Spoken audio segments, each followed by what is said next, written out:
ஆண்டவராகிய இயேசு கிறிஸ்துவின் நாமத்தினாலே வாழ்த்துதல்களையும் ஸ்தோத்திரங்களையும் தெரிவித்துக் கொள்கிறேன். யாத்திராகமம் 33வது அதிகாரம் 14வது வசனம். அதற்கு கர்த்தர், என் சமூகம் உனக்கு முன்பாக செல்லும், நான் உனக்கு இளைப்பாறுதல் தருவேன் என்றார்.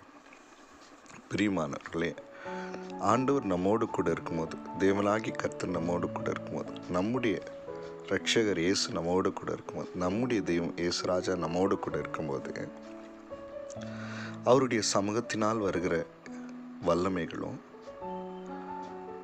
அவருடைய சமூகத்தினால் வருகிற பராக்கிரமான கிரியைகளும், அவருடைய சமூகத்தினால் வருகிற பரலோகத்தின் ஆசீர்வாதங்களும் நமக்கு இளைப்பாறுதல் தருகிறதாம். அவர் இல்லாமல் அவருடைய சமூகத்தினால் வருகிற இளைப்பாறுதலை நம்மளால் பெற முடியாது.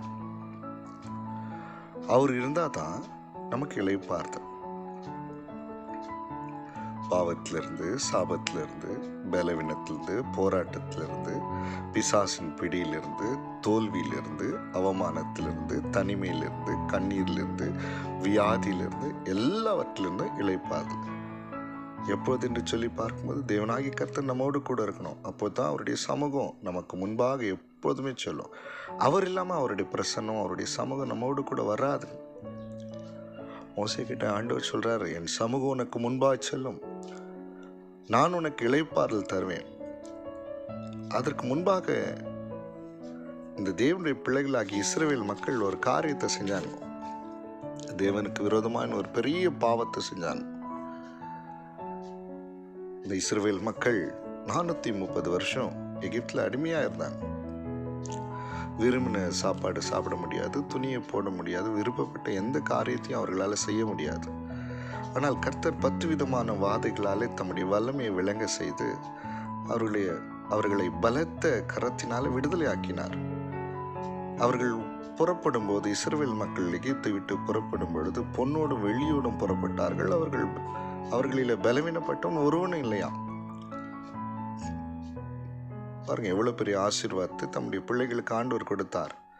ஆனா என்ன நடந்தது என்று சொல்லி பார்க்கும்போது, மோசே தேவனோடு கூட பேசும்படியாக சீனாய் மலையில இருக்கும் பொழுது, இந்த இஸ்ரவேல் மக்கள் என்ன பண்ணாங்களா, ஆரோன் இடத்துல மோசேக்கு என்ன ஆனது தெரியல, அதனால எங்களுக்கு முன் செல்லும் தெய்வங்களை உண்டு பண்ணு என்று சொல்லி தங்களுடைய பொன்னணிகளை எல்லாம் கட்டி கொடுத்தாங்களாம்.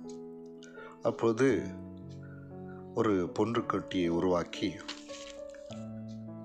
அவர்கள் எல்லாம் அதை என்ன பண்ணாங்க, பணிந்து கொண்டார்கள். இதுதான் எங்களை எகிப்திலிருந்து கொண்டு வந்த தெய்வம் என்று சொல்லி தேவனுடைய நன்மைகளை மறக்கவும்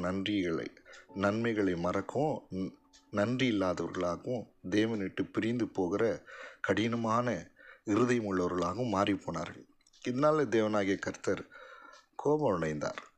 எப்போ நம்ம பார்த்தீங்கன்னா ஆண்டவரை மறக்கிறோமோ, ஆண்டவர் செய்த நன்மைகளுக்கு நன்றி இல்லாமல் இருக்கிறோமோ, அப்போது தேவனை விட்டு பிரிகிற ஒரு சூழ்நிலை வருகிறது. அது தேவனுக்கு பிரியமில்லாத ஒரு காரியமாக இருக்கிறது.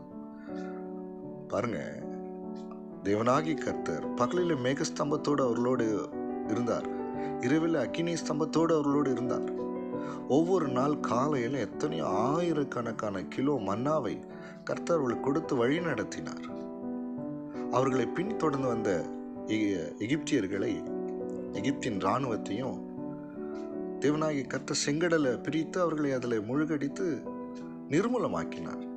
இப்படி ஒவ்வொரு காரியத்திலும் அவர்களோடு கூட இருந்து அவர் செய்த காரியங்கள் எல்லாம் மகத்துவமாக இருந்தது. அவர்கள் அதை உணர்ந்தார்கள். இஸ்ரவேல் மக்கள் உணர்ந்தாங்க, தேவனாகிய கர்த்தர் இப்படிலாம் செய்கிறாரு, இப்படிலாம் அவங்களோடு கூட இருக்கிறான்னு சொல்லி நல்லா கண்ணார கண்டார்கள், உணர்ந்தார்கள். ஆனால் கொஞ்ச நாள் ஆன பிறகு அவங்களுடைய இருதயம் தேவனை பற்றி கொள்ளவில்லை. தேவனுடைய நன்மைகளை மறந்த நன்றி இல்லாத இருதயங்களாய் மாறி போனது. அதனால ஆண்டவர் சொன்னார் மோசே கிட்ட, நான் இவங்களோடு வரமாட்டேன், ஏன்னா இவங்க வணங்கா கழுத்துள்ள ஜனங்களா இருக்கிறாங்க. இதுல யாத்திரா 33ஆம் அதிகாரம் 3வது வசனத்துல, நான் இவர்கள் நடுவே செல்ல மாட்டேன், இவர்கள் வணங்க கழுத்துள்ள ஜனங்கள் என்று சொல்லி தேவனாகி கர்த்தர் சொல்கிறார். உடனே மோசே சொல்றார், ஆண்டவரே, நீங்க வரலன்னா எப்படி? நீங்கள் இருக்கிறதுனால தான் நாங்கள் பகலிலே மேகஸ்தம்பத்தினாலே காப்பாற்றப்படுகிறோம், இரவிலே அக்கினி ஸ்தம்பத்தினாலே காப்பாற்றப்படுகிறோம். ஒவ்வொரு நாளும் நீர் கொடுக்கிற மன்னாவினால் நாங்கள் போஷிக்கப்படுகிறோம். உடைய சமூகம் தான் நீங்களோடு இருந்து உடைய சமூகத்தினால் நீ வழி நடத்துகிறதுனால எல்லா இளைப்பாறுதலை பெற்றுக்கொள்கிறோம். இப்படி நீ வரலன்னு சொன்னால் ஆண்டவரே, உங்கள் விடத்தில் எங்களை கொண்டு போவார். உங்களுடைய கிருபை எங்களுக்கு கிடைத்தது என்பது எதினாலே நாங்கள் அறியோம். நாங்கள் மற்ற ஜனங்களுக்கும் எங்களுக்கும் உள்ள வித்தியாசம் என்ன தெரியுமா? நீர் எங்களோடு கூட வருவதினால் தான் ஆண்டவரே. அதனால நீங்க எங்களோடு கூட வரணும்னு சொல்லி கேட்கும்போது ஆண்டவர் சொல்றாரு, என் சமூகம் உன்னோடு கூட இருக்கும், உனக்கு முன்பா செல்லும், நான் உனக்கு இளைப்பாறுதல் தருவேன் என்று சொல்லி. ஆம் தேவனுடைய பிள்ளை, கர்த்தர் இல்லைன்னு சொன்னால் நம்முடைய வாழ்க்கையில அவருடைய சமூகத்தினால் வருகிற இளைப்பாறுதல் கிடைக்காது. அவருடைய சமூகத்தினால் வருகிற எந்த ஒரு நன்மையும் நம்முடைய வாழ்க்கையில கிடைக்காது. அதனால கர்த்தர் நம்மோடு கூட இருக்கும் பொழுது அவருடைய சமூகம் நமக்கு முன்பாய் சென்று எல்லா இளைப்பாறுதல் நமக்கு தரும்.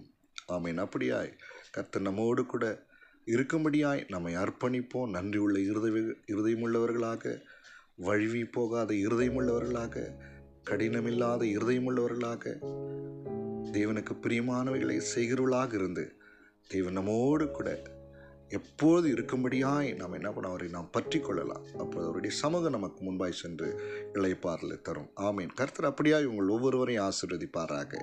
ஆமீன். Praise the Lord.